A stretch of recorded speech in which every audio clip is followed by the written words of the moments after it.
Let's get it. So welcome to Sierra Nova Podcast, episode 8. Yep, and today we've got Travis Gibb with us. What's up? Let's start off with who are you and what do you do? Well, I'm a recovering alcoholic. My parents didn't love me enough. That's what we're here for, right? Really got to dive deep. No. So I am a comic creator. I created Broke Down and Four Dead Bodies. We're on issue 2, going on to issue 3 right now. Both successfully funded. I am also one of the creative teams with Chuck and Rob for the Advocator. We have 3 issues of that. The third one's on Kickstarter right now. They're pointing to both of them behind them. The podcast, I'm not even sure why they're doing that. It doesn't make any sense, but I see. As well as Dog Days and a few other projects that I've created. I've been writing comics since 2003. I have various things in my repertoire. Cool. Wow. All right. What got you into comics? Oh, I've been reading comics since I was a kid. My parents gave it to me. My grandmother got me a subscription. Remember when you had you'd bring home like a magazine thing for your parents, and they'd fill out magazines that you'd get. Do you remember that in school? Yeah. Yeah. So they got me Spider-Man, and then just from there I got hooked. I had a next door neighbor who was really cool, who would I think he was stealing them. I don't know. He was a mailman, but his son really liked me and would always give me comics. It was always like weird comics though. It was like the horror stuff, like Fright Night or Chucky, and then I would buy it. I'm from Rochester, New Hampshire, which is right next to Dover, where the Ninja Turtles came from. So comics is kind of ingrained in that area. You know, they have several comic stores and several stuff. So yeah, I've been doing it forever, and just love it. That's awesome. Nice. Too far. Scrolling. Oh God, now I'm clicking. Where's the mouse? They're scrolling and clicking again. This is a podcast. You guys can't see any of this, but this is behind the scenes from. So, what's something that you failed at and later overcame? Whether it's in comics or life, or if it was in life, how did it translate back to comics? Mostly marriages. Well,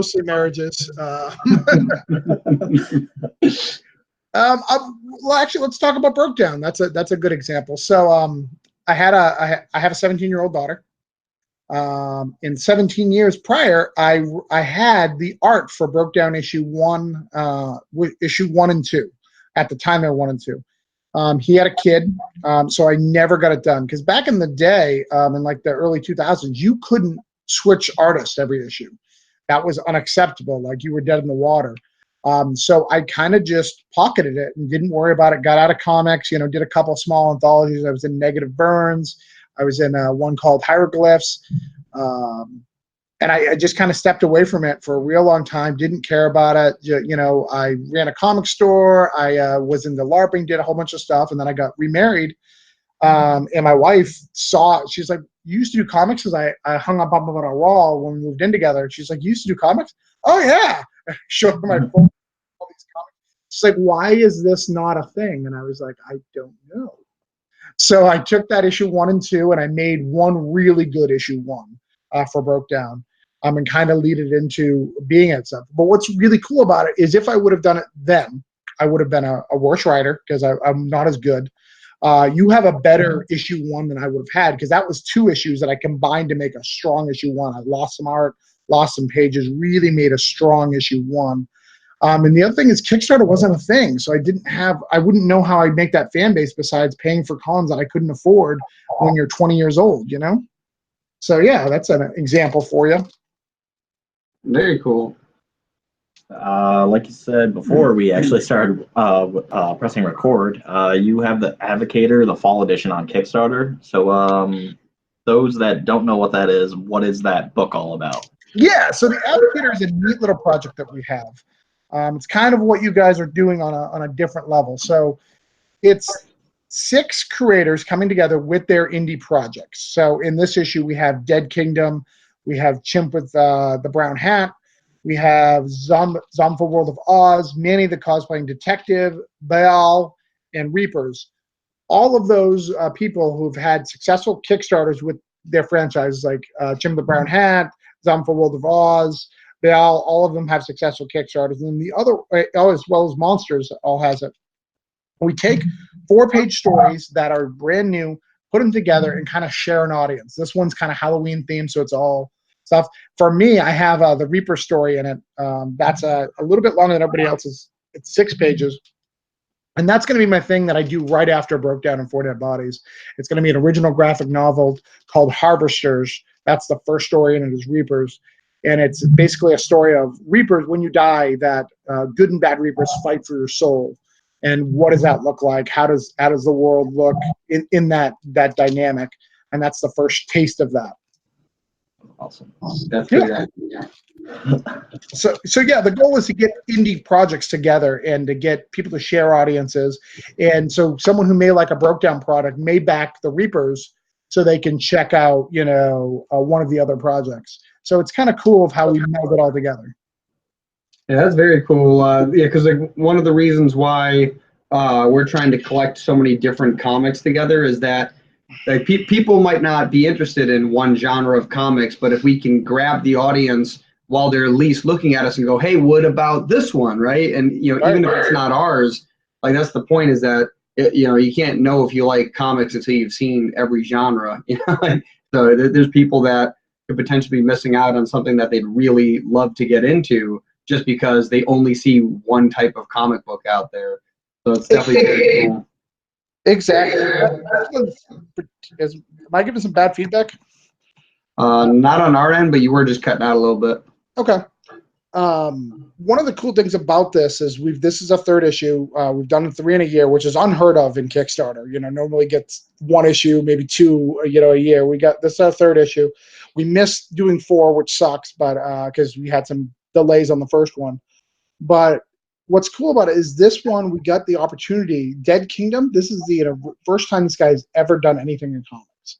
So we feel very strongly that we're going to get funded every time. So it allows us to give someone a chance to give them an audience. So now he has a leg up when he starts his Kickstarter, which is really cool. So we're hoping that we can start doing that as we build our brand. They always are slow to fund because people are like, well, I don't really want a 4-page issue. And we get that. But this helps all these indie creators get their name out there, get their stories. And we're hoping to give you some exclusive content that you won't get anywhere else. If you, for instance, in issue 1, there's a Broke Down story. That story is only available in that. So if you want that 4-page Broke Down story, you have to get the Advocator. And it allows us to sell things at cons, right? So let's say Sierra Nova, you guys' comic book, the Chronicles, what is it? It's called Sierra Nova Chronicles, right? The Seer Chronicles, yeah. That's it. I always get the two because the logos are so similar. You would have, if you were in the Advocator, you would also have 2 things to sell at your table instead of 1, which is great. And that helps you make table, helps you do a whole bunch of things, gives you add-on.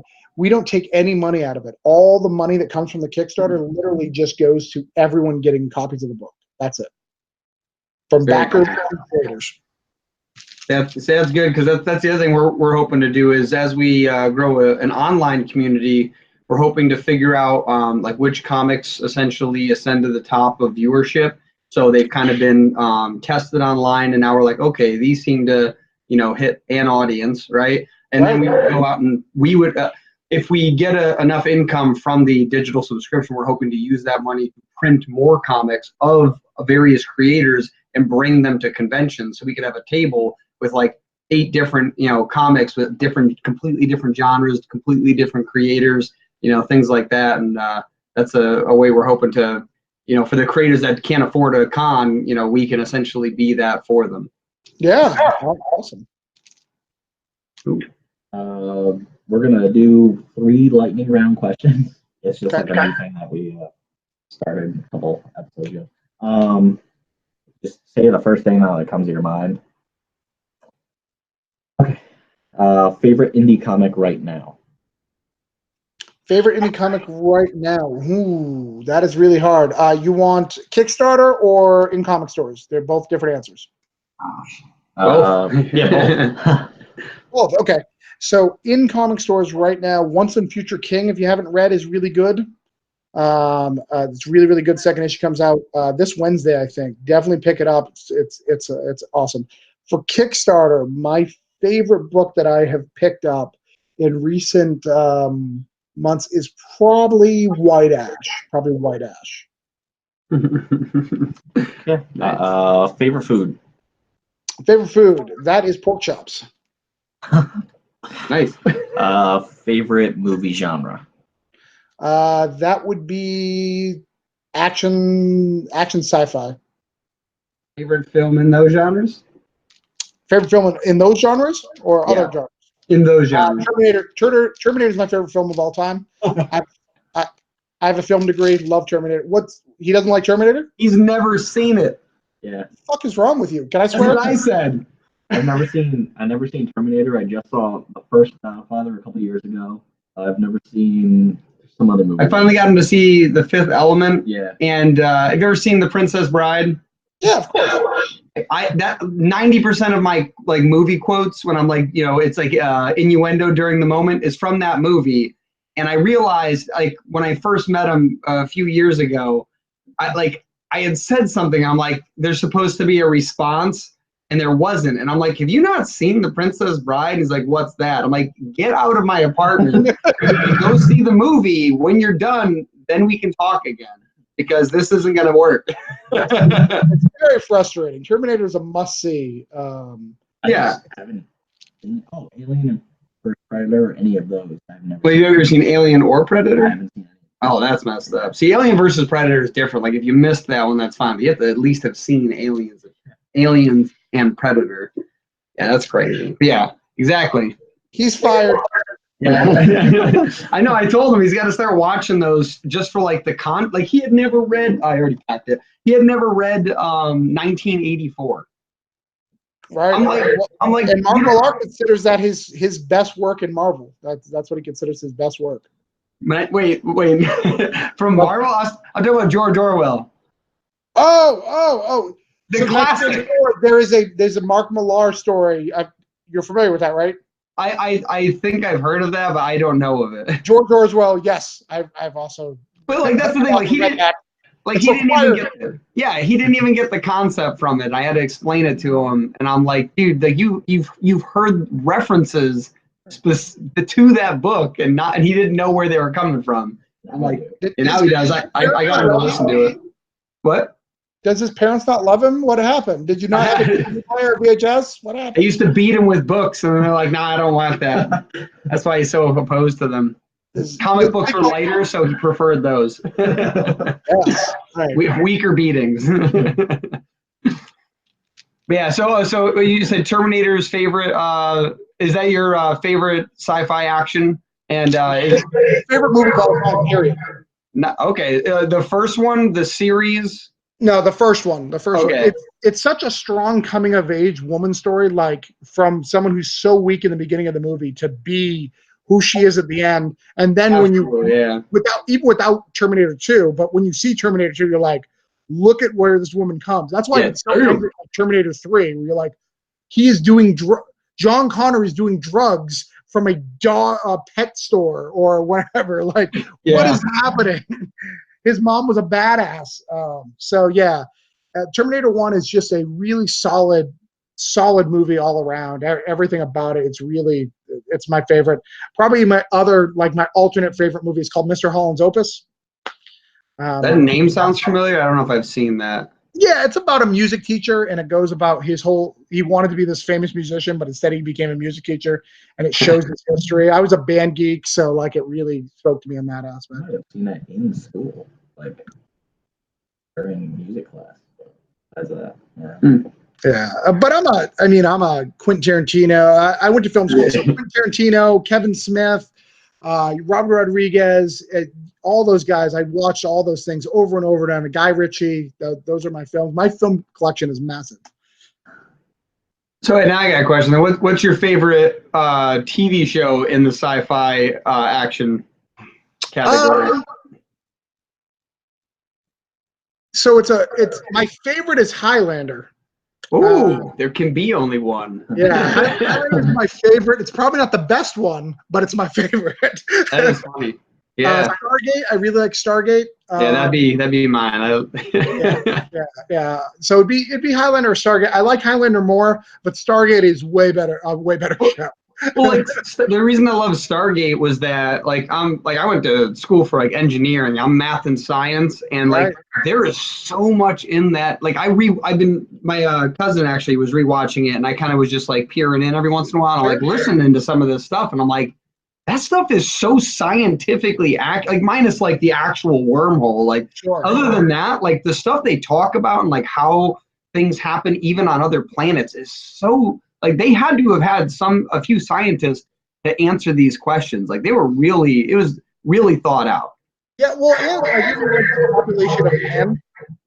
It kind of explained that one thing in sci-fi, how there's humans everywhere. Like they're the only show that has an explanation that we're all from one place and they just put us down to experiment kind of on us and make us slaves. Like that makes sense. I'm okay with that. I mean, I don't like being a slave, but but you're okay with how it makes sense that somehow we evolved like this and so did everyone else. Instead, it was like we all originated from one source and spread out. Yeah. But yeah, I definitely agree. Let's see. We got some more questions here.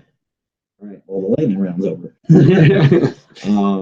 Have any advice to those looking to crowdfund their creations? Not even comics.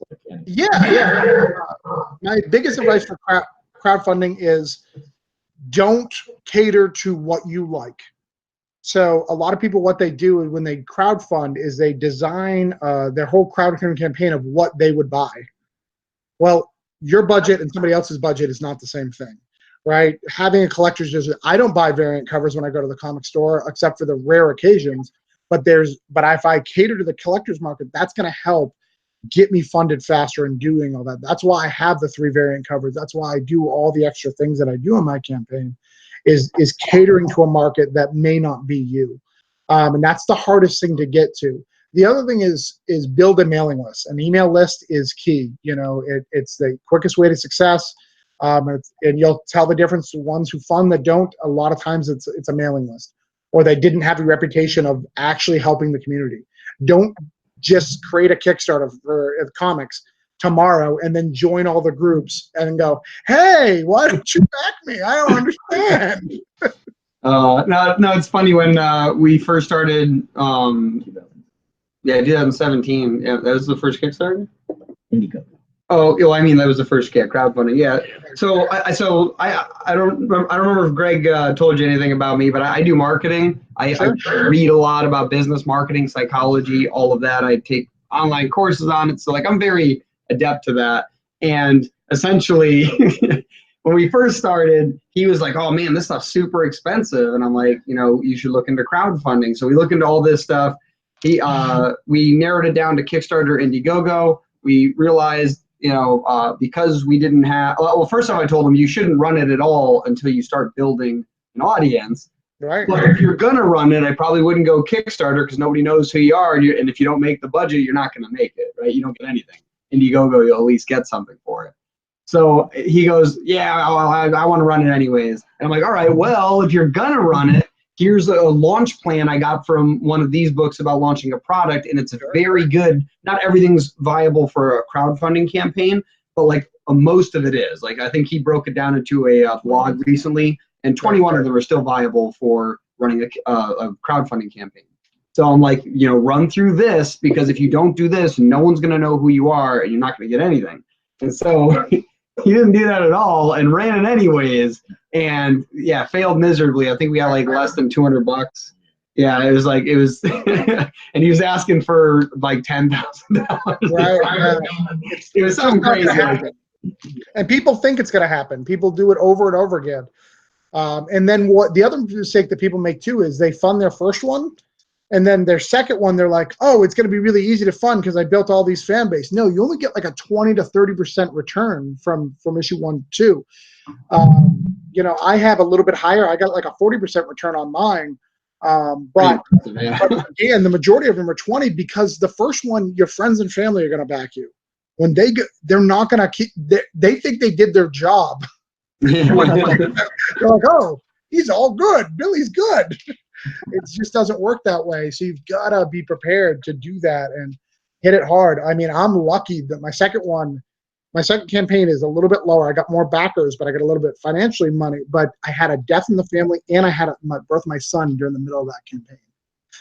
So it was really, really hard to do those things. But it's because I built a strong fan base that backed me up and kept me going when I couldn't do it physically, which is really good. And that's what these communities are about. These communities want you to succeed. They want you to, it's not competition. It's everyone wants you to succeed. You just gotta be part of that community. You can't fake it. And they know if you're faking it. They're not stupid. Yeah. And that actually does make a lot of sense, where it should be like your first campaign. Yeah, you're probably going to get X number of people, but the very next campaign is probably going to drop off drastically. Right. And the goal should be that if you keep doing campaigns, every campaign after that should slowly increase, because you're narrowing the fans. So the amount of people returning from the previous one should keep increasing if you're doing your job essentially and getting what they want to read. Right, exactly. Finding the reader base. That's the key of doing it, because you're not going to get those people to come back, and you've got to engage them. You can't just disappear while you're doing your campaign. You've got to engage them. You've got to keep building that relationship with them, get them excited. I had people who I could come out with a variant cover of issue 1 today, and they would buy a couple of copies because they're into it. But I have a whole bunch of people who just want issue 3 or just want the trade. I've got to figure out who I'm building and who I'm catering to, and building those audiences through email lists, through relationships, through Facebook. So yeah, absolutely. Yeah, and like you said too, you definitely you don't want to view it through your eyes. You got to view it through the reader's eyes, because like obviously you should enjoy your own work, but it's not like you're going to be buying all your own variant covers of your own book. You know what I mean? Like, so right. It's like you have to view it from someone who's truly interested in whatever work you're doing. Well, and find your niche, right? Whatever niche that is, find your niche. For mine, it's crime, so I have to build into that crime, so I have to speak in those terms, and then I have to get the outsiders to take an interest in crime, because crime is a small niche market. If you go to the local comic store, you're only going to see 2 or 3 crime titles out at any given month, because it's a smaller niche market. So I'm in a smaller market trying to cater to Kickstarter market who's bigger. So I've got to make sure I'm on my game. I've got to get a great quality product. I've got to get people to support me who are in that arena to make sure they take interest. And it's a lot harder than it sounds, and it's a lot easier than it sounds at the same time. Yeah. In the very beginning, I was like, oh, making a comic isn't that hard. And then it's really hard. I was like, all right, well, I can't draw, so I have to get an artist. So then I was like, he's like, oh, you should start joining like Facebook groups and getting involved in that. I was like, all right. So I started doing that, but I didn't like engage that well with that until probably like a year ago. And that's how we got so many backers, I think. Facebook groups is like a key thing. So you have to become a community with that. Then he did the lettering for like the first one. But and I sent that out to like 30 people. And then my friend reviewed it on Effective Nerd, and he's like, so the only thing that's really bad with this is the lettering. And I was like, yeah. So I got a letterer because of you. You're welcome. Yeah. It looks significantly better too. Like I was using Photoshop and going, hey, look, they're talk bubbles. I can put these together so that we can save a little bit of cash. And then it was like, yeah, that's the only negative thing from like a visual perspective. It's like, well, it's a letterer. When you see a letterer that's just doing it in Photoshop or using Comics Bot, to do it, you can tell the difference versus someone who's an artist. Lettering is an art, and that's a big thing to know, is someone who knows how to do that, because it does make your book look so much more professional. When you compare a letterer who doesn't, and people don't, they skimp on the letterer all the time, and they don't understand why it's struggling. Yeah. Jerome is fantastic. What? Jerome is fantastic. Oh, yeah. Not only is he fantastic, he loves your project. He doesn't get in projects he doesn't love. He definitely has a heart for comics, which is great. Yeah, I'm probably gonna use him for like ever. Yeah, I'm never going to not use him. So I feel you. I'm never not. He's part of my team. Like if I ever made a movie, I'm giving him a cut, even though he's the letterer. Yeah, just have him do the storyboarding. That's all. But oh yeah, so earlier you were talking about like diving down into the niche of crime. So that's a big thing, is trying to actually tell, not just tell a story in the sense of comics, but tell your story. And what is it that inspires you to write those types of stories and and want to share them? So for me, it was Quentin Tarantino started writing cowboy movies, and now he's writing Hollywood movies. Guy Ritchie is now directing Aladdin. So the people who are supposed to be making these films for me to amuse me are no longer gone. Sons of Anarchy was off the air. Like, it was a stressful, dark time.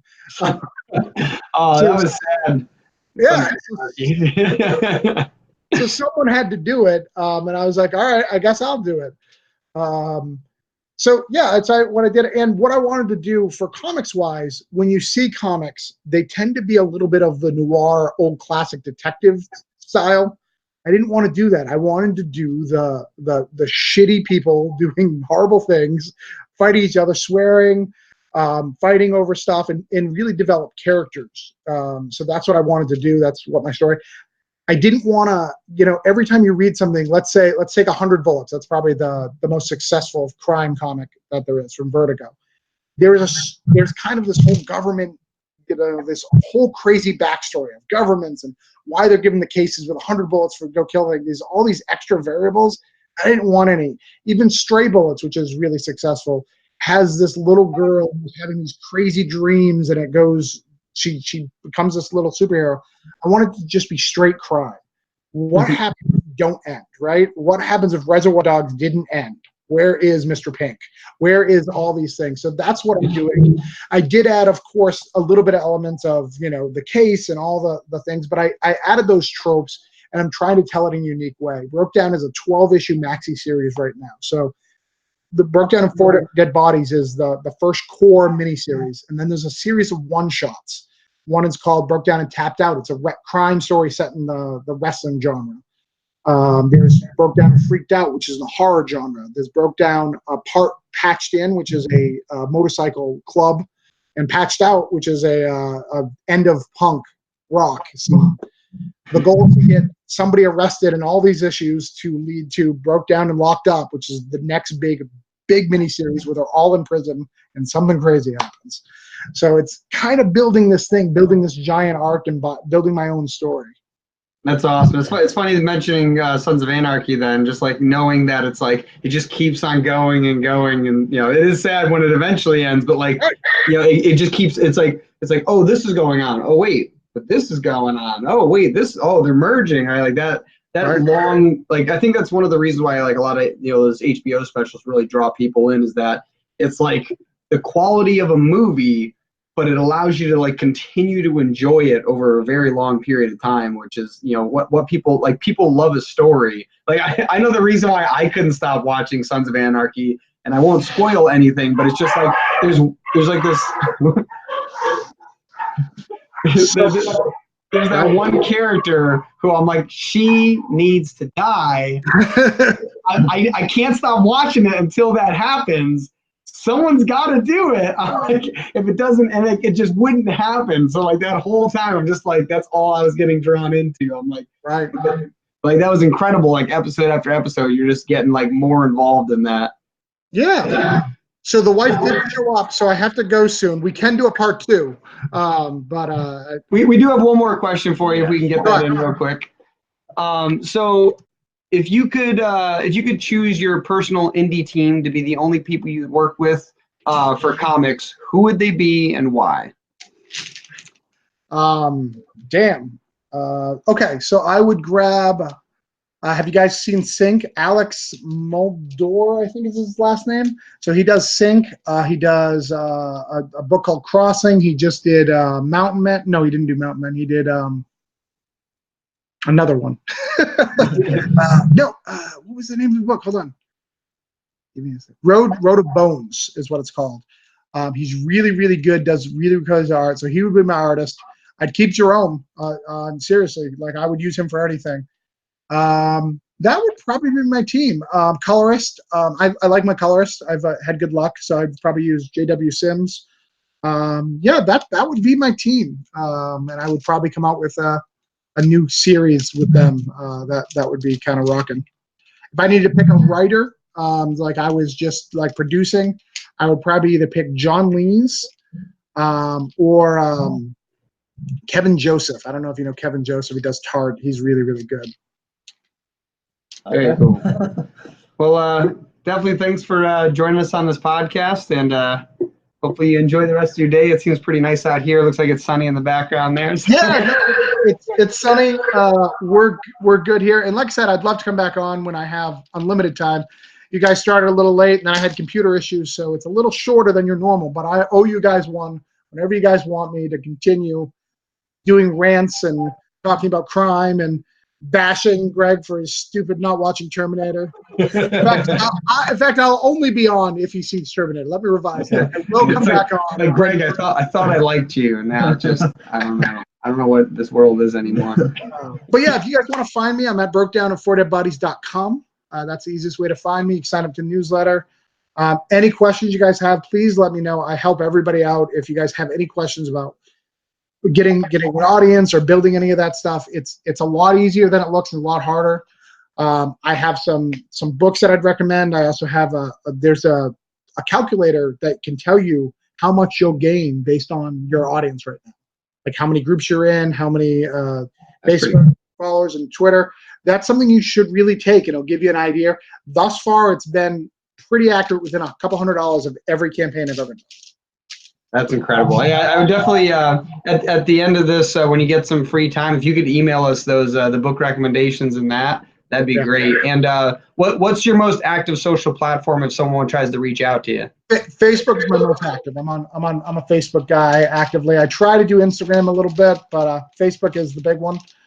Especially with being a writer, it's a little bit easier to do stuff. But yeah, just message me. I'm on all of them though, so you can message me on any of them. For you, since you're a marketing guy, I own a web design company. Have you read Ego is the Enemy? Not yet. I got 3 of his other books though. I've heard so much about that book. I just haven't picked that one up yet. Skip all his other ones and read Ego is the Enemy.